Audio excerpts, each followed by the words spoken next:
তো গাইজ আজ আমি গিয়েছিলাম দুর্গাপুরের এমন একটা রেস্টুরেন্টে যেখানে নাকি পাওয়া যাচ্ছে দারুণ দারুণ বাঙালি খাবার।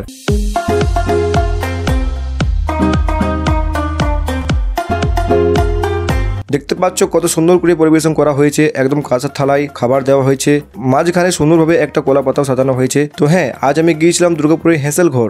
এটা একটি ফ্যামিলি রেস্টুরেন্ট, তাই আমিও আমার ফ্যামিলিকে নিয়ে গিয়েছিলাম এই রেস্টুরেন্টে। তোমরা বিশ্বাস করতে পারবে না, এখানে থালি মাত্র 150 থেকে স্টার্টিং, মানে চিকেন মাটন ফিশ সব রকমের থালি তোমরা পেয়ে যাবে এই রেস্টুরেন্টে। তো আমরা নিয়েছিলাম একটা স্পেশাল মাটন থালি, দুটো স্পেশাল চিকেন থালি আর একটা স্পেশাল ফিশ থালি, তার সাথে নিয়েছিলাম ফিশ ফিঙ্গার। তোমরা যদি এরকম একটা থালি অর্ডার করো, এখানে কি কি পাওয়া যায় সেটা বলে দিচ্ছি।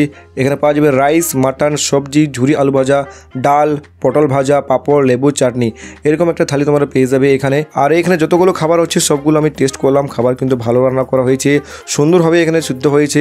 দেখে নাও, এখানে লিলিয়া একদম মন ভরে খাচ্ছে, আমার ওয়াইফও দেখতে পাচ্ছ পেট ভরে খেলো। তো হ্যাঁ, তোমরাও যদি কোনোদিন দুর্গাপুরে ঘুরতে পেরেছো তাহলে এখানে একবার আসতে পারো। এই রেস্টুরেন্টটা আমাকে খুব ভালো লাগলো। আরেকটা জিনিস বলে, এটা কোনো স্পন্সর ভিডিও নয়, আমি নিজে গিয়ে এখানে এক্সপিরিয়েন্স করলাম, তাই তোমাদের ভিডিও আপলোড করে দেখাচ্ছি। ভিডিও ভালো লাগে থাকলে অবশ্যই লাইক করবে, ফলো করবে এবং সাবস্ক্রাইব করতে ভুলবে না। দেখা হচ্ছে অন্য কোনো ভিডিওতে, ততক্ষণে থ্যাংক ইউ, বাই বাই।